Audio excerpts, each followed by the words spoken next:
महाभारत झगड़ा करना नहीं सिखाती, बल्कि महाभारत हमारे लिए ये सीख देती है कि महाभारत को जिसने सुन लिया और समझ लिया वो अपने जीवन में सब कुछ कर सकता है, लेकिन कभी झगड़ा लड़ाई नहीं कर सकता।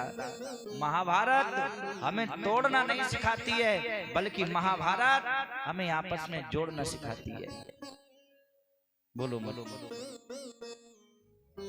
महाभारत ये शिक्षा देती है कि एक भाई को अपने भाई के साथ में कैसा बर्ताव करना चाहिए, कैसा सलूक करना चाहिए। महाभारत की एक ऐसी कथा है, महाभारत हर व्यक्ति को उसके पते तक पहुंचाती है।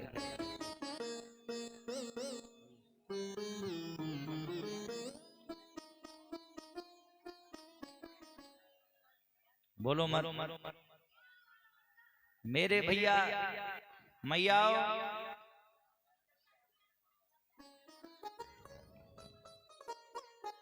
सुनिए महाभारत को और समझिए। और जिसने ये महाभारत सुन ली समझ ली, मैं दावे के साथ कहता हूं कि वो जीवन में सब कुछ कर सकता है, लेकिन कभी झगड़ा लड़ाई आपस में नहीं कर सकता। और जानते हो, छोटी सी फूट परिवार की, घर की, ये हमें विनाश की ओर ले जाती है, सर्वनाश हो जाता है?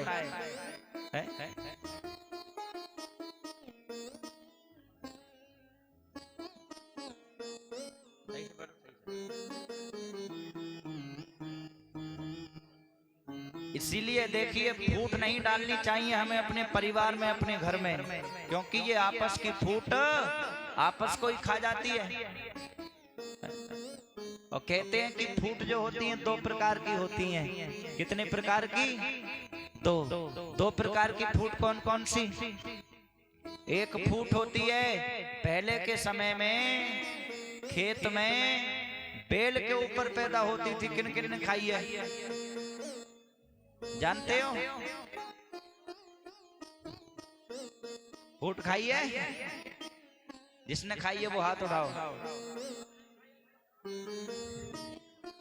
वो होती है फूट।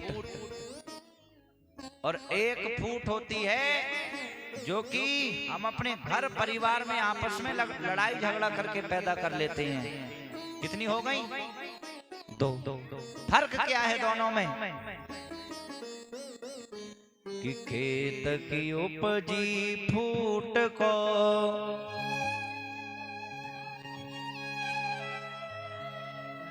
और सारो कुन बाखाए। एक घर की उपजी फूट है जो घर कोई खा जाए।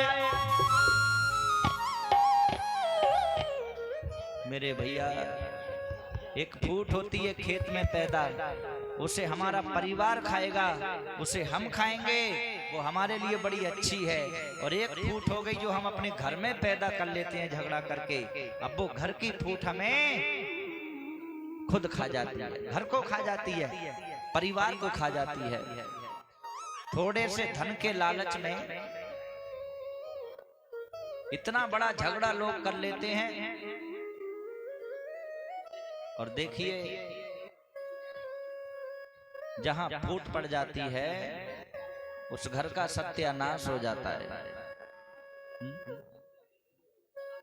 महाभारत में फूट पड़ी हुई है कौरव और पांडवों में। दिन में सुना था आप लोगों ने कि पांडव 5 थे, कौरव 100 थे, लेकिन पांडवों ने धर्म नहीं छोड़ा और कौरव अधर्म के लिए लड़े। व्यक्ति जब पाप करता है तो उसे बड़ा आनंद आता है। बोलो मलो मलो मलो।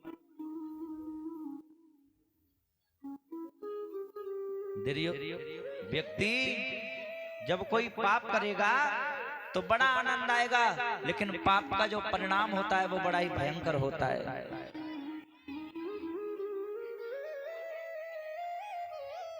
और